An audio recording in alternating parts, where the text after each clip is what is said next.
Society economy और civilisation economy के बीच में क्या फ़र्क है पता है आपको? सिर्फ इतना सा ही फ़र्क है कि एक में कानून व्यवस्था रहता है और दूसरे में कानून व्यवस्था नहीं रहता। अगर कानून व्यवस्था ना हो तो पैसे कमा के हम रखेंगे कहाँ पे? और चोर और लुटेरों को तो और भी आसान हो जाएगा पैसे ना कमा के और चोरी और डकैती में लग जाने के लिए। हम बैंक अकाउंट और डीमैट अकाउंट इसीलिए तो खोलते हैं कि हम जो भी पैसा हम कमाते हैं वहाँ पे हम संचय करके रख सकें। तो बैंक अकाउंट के बारे में तो आपको मैं नहीं बताऊंगा क्योंकि आपको बहुत अच्छा नॉलेज है।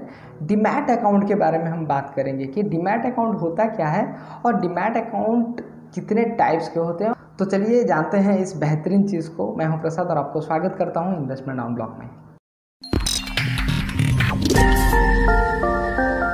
डीमैट अकाउंट, बैंक अकाउंट में जैसे आप पैसे सेव करके रखते हो वैसे ही डीमैट अकाउंट में लोग अपने शेयर सिक्योरिटी सब सेव करके रखते हैं। ये आप अगर सोचते हैं कि डीमैट अकाउंट में सिर्फ शेयर्स ही पार्क होते हैं तो ये गलत चीज़ है। आप डीमैट अकाउंट में म्यूचुअल फंड्स, कॉर्पोरेट बॉन्ड्स वगैरह भी आप सेव करके रख सकते हैं। लेकिन इसमें थोड़ी गहराई में जाएंगे तो और कुछ ज़्यादा चीज़ें हम जानने के लिए पाएंगे। आपको अगर डीमैट अकाउंट बताऊं तो डीमैट अकाउंट एक डीपी अकाउंट और ट्रेडिंग अकाउंट का मिश्रण है। क्या आपको पता है डीपी अकाउंट क्या है और ट्रेडिंग अकाउंट क्या है? तो चलिए जानते हैं ट्रेडिंग अकाउंट क्या होता है।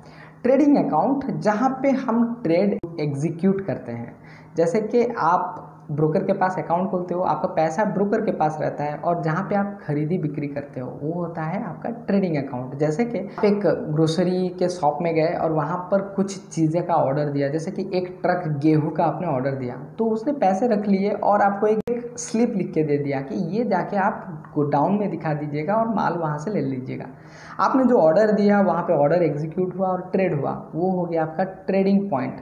लेकिन जब जाके वो स्लिप आप जाके देते हो गोडाउन में और वहाँ से आपको माल डिलीवर होता है, वो होता है आपका डीपी अकाउंट। तो आपके पास जो डीमैट अकाउंट है उसमें डीपी अकाउंट कहाँ पे है? तो डीपी अकाउंट दो जगह में हो सकता है, एनएसडीएल और सीडीएसएल में। CDSL central depository services limited, जिसका शेयर्स अवेलेबल है आपके एनएसई और बीएसई में, और NSDL national security depository limited. तो आप एक्सचेंज में जब ट्रेड करते हो ना, बाय और सेल करते हो, तो आपका जो स्टॉक है वो आपके पास आने के लिए T+2 डेज बोलते हो, वो जाके आपके डिपॉजिटरी के जमा होता है 2 दिन के बाद। तो सेबी इन दोनों के ऊपर आंखें गड़ाए हुए रखता है, डिपॉजिटरी के ऊपर जहां पर आपका डीपी अकाउंट है और ट्रेडिंग अकाउंट जैसे कि ब्रोकर के पास आपका ट्रेडिंग अकाउंट है। तो चलिए आपको पता तो चल गया होगा कि डीमैट अकाउंट होता क्या है और क्या क्या मिश्रण से ये बना हुआ है। तो चलिए अब जानते हैं कि डीमैट अकाउंट के टाइप्स कितने हैं। जनरली अगर इंडिया में देखा जाए तो 3 तरह के डीमैट अकाउंट अवेलेबल हैं। एक है रेगुलर अकाउंट जो इंडिविजुअल के पास होता है, जैसे आप और मैं अगर ट्रेडिंग अकाउंट खोलें तो हम रेगुलर डीमैट अकाउंट खोलते हैं जिसमें हम अपना पैसा जमा करते हैं और ट्रेडिंग करते हैं या फिर इन्वेस्टमेंट करते हैं।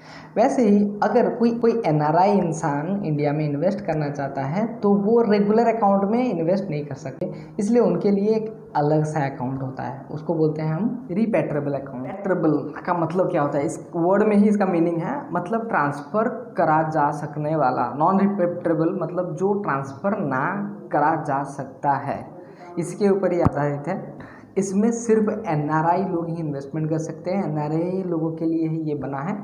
ये एनआरई अकाउंट कनेक्ट रहता है। एनआरई का फुल फॉर्म होता है नॉन रेजिडेंटल एक्सटर्नल, मतलब जो कोई भी एनआरआई बंदा अगर इसमें इन्वेस्टमेंट करता है और शेयर्स खरीदता है तो जब चाहे ये शेयर्स बेच सकता है, लेकिन जब कभी भी ये पैसे पे आउट निकालेगा तो इंडियन बैंक्स में वो पैसा नहीं निकाल पाएगा, वो फॉरेन बैंक्स में ही पैसा निकाल पाएगा और फॉरेन करेंसी से ही पैसा निकाल पाएगा।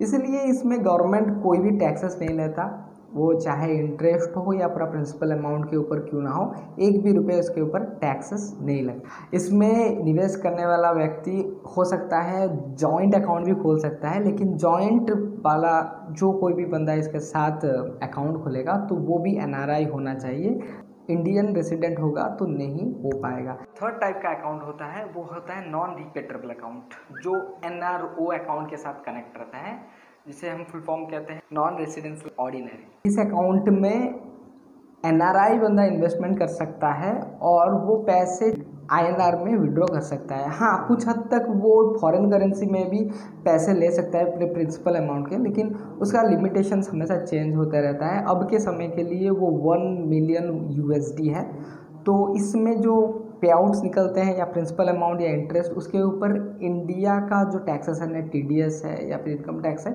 उसके हिसाब से इसके ऊपर एक्सरसाइज होता है। हाँ, हो सकता है अकाउंट में आप जॉइंट अकाउंट भी खोलना चाहें तो आप इंडियन रेसिडेंट के साथ भी जॉइंट अकाउंट खोल सकते हैं या यहाँ के करेंसी में भी आप विड्रॉ कर सकते हैं। तो आपको समझ में आ गया होगा कि डीमैट अकाउंट होता क्या है और इसके टाइप्स। आशा करता हूँ ये इन्फॉर्मेशन आपके लिए लाभदायक हो। Thank you very much. Investment unblocked.